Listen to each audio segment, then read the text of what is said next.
All right, folks, let's take a look at this. We got the book. We got the assembly book, and hey,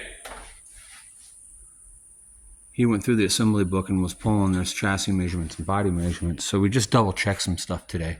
I was comfortable with where we were at, but I'm also teaching Aaron how to do this correctly. So what do we have here? We have a straight column for a manual shift. We have the clutch and brake pedal assemblies, right? We've had these seats for a long time. We've got to get it fitted in there. That's another story. Anyhow, so where we're at now is we have pulled the front sheet metal off because we had to do,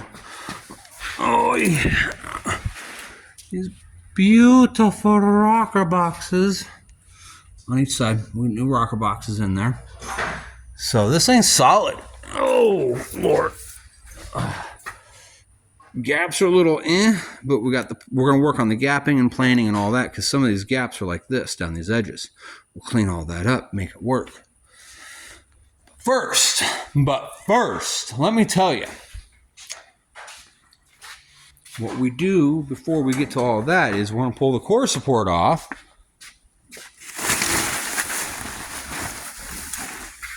So we can put this in place. I'm going to pull the loom. So we mount that, and I'll show you the transmission here in a minute. So we mount that. We've got the transfer case boot and all that assembly. Throttle pedal assembly. This is right now drive-by-wire. Are we going to leave it that way? I don't know. There's some unknowns here. We'll get it figured out. Those are relocator plates that we supply. And what it does is it fits an LS in the stock position anywhere that accepts a small block Chevy. There. Lots of words. All right. So, engine. We got the engine. We got the transmission a while ago. And it had an incorrect transfer case. So, we had to take the transmission out and get fitted up to find the correct transfer case. We got that shifter and the boot and all that. We got the cross member. We got everything. Yeah, it's laying on its side.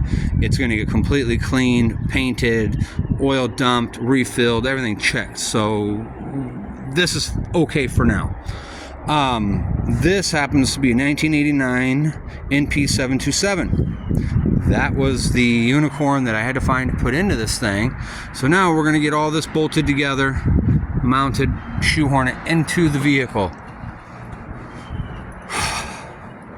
And once we do that, and we know where we're drilling holes in the frame for the cross member, and I'm not even worried about drive lines right now. We'll deal with that when we deal with it. I want to get the entire drivetrain fitted. Know where it comes through the two shifter handles come through the floor. Get the seats bolted where they're supposed to. Get the back seats bolted where they're supposed to. I'll show you that in a second too. So that's where we're in monumental movement now, because we got the little tabs we had to get for the fender location, and then with that we could put the rocker boxes in, and now we're moving forward.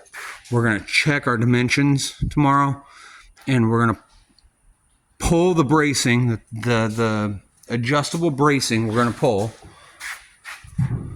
and just static brace it, much like the Chevelle is, and this Cougar project that I'm not going to go poke around at. We got everything else ready to just get moving. That'll get blasted with the body. That doesn't belong to this truck. So, that's where we're at right now. Lots of big moves being made on this. And Aaron has spearheaded a lot of it. I, of course, am overseeing and assisting where I need to. But I'm hoping that tomorrow we get to see an engine sitting in there. So we'll see how this goes.